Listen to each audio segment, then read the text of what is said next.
Okay, I want you to tell me the difference between these two alternate pick techniques. The first one looks like this. The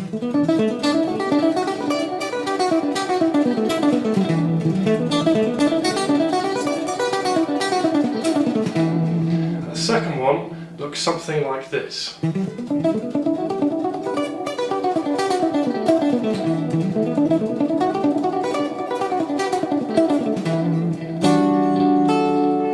This is something that I've recently discovered and was actually incredibly obvious. I think I should have thought about it sooner.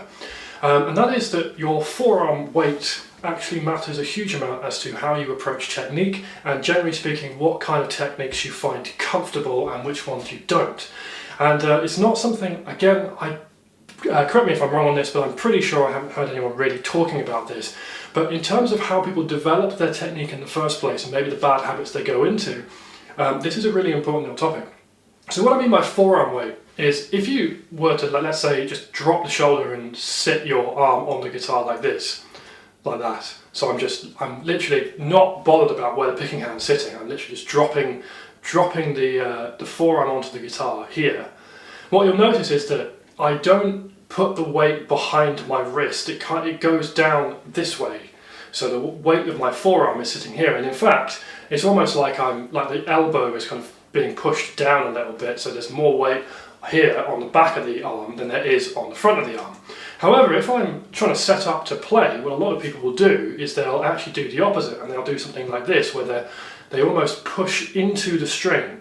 So you can kind of see that I'm putting the weight of my forearm now around here, and I'm trying to push that in, and this point here is where the weight is being taken. So there's a difference between me doing something like this, which I can really feel the weight on the back of the guitar. It's like this is the spot here is about where I'm putting the weight of my arm, and this, which is where I'm putting the weight of my arm here. Or if you were to drill a hole through my wrist, it would be about here. Now, why this is interesting is it makes a lot of sense for why some people find wrist picking incredibly easy and some people find it incredibly hard. And this took me ages to work this out, but effectively, when you're picking from the wrist and doing something like this,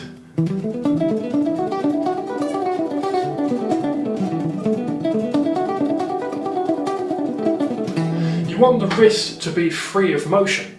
And that makes a lot of sense, right? So like if this is free to move, sorry, I'm stumbling over my words, I meant free of tension. If I'm locking my wrist into the guitar here because I'm putting the weight of my hand there, I'm actually making it really hard for me to move around the guitar and use the full range of motion of the wrist. Whereas if my point of support here is on the forearm and I put it there, then the wrist is free to do whatever it wants.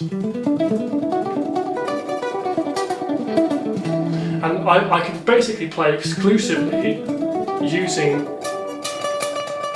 wrist motion without any forearm getting in the way, which feels very comfortable if you want to play things with wrist-based alternate picking.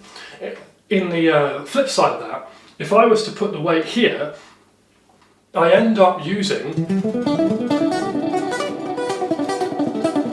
to do that, I end up actually using the forearm quite a lot and pushing in here. So that feels completely different. They might sound quite similar, but both techniques are relatively valid. But this is definitely how I've been playing for many years, is pushing the forearm sort of this way down the guitar so that I've got something to rest on, as opposed to doing the opposite and almost pushing the forearm down here, outwards, like that, to try and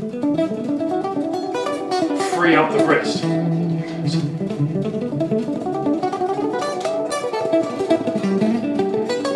So I'm experimenting with this at the moment, and I'm just having a think about which way I actually prefer.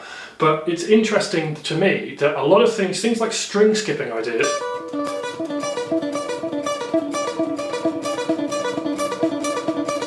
seem a lot easier if I push the forearm that way than they are if I push the forearm in, as I was doing.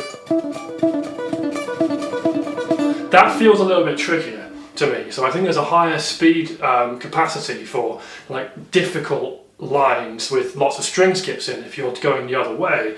So that might be something something to experiment with. It also sounds really different as well. It's got a little bit more of more attack to it. You can probably hear it. There's less.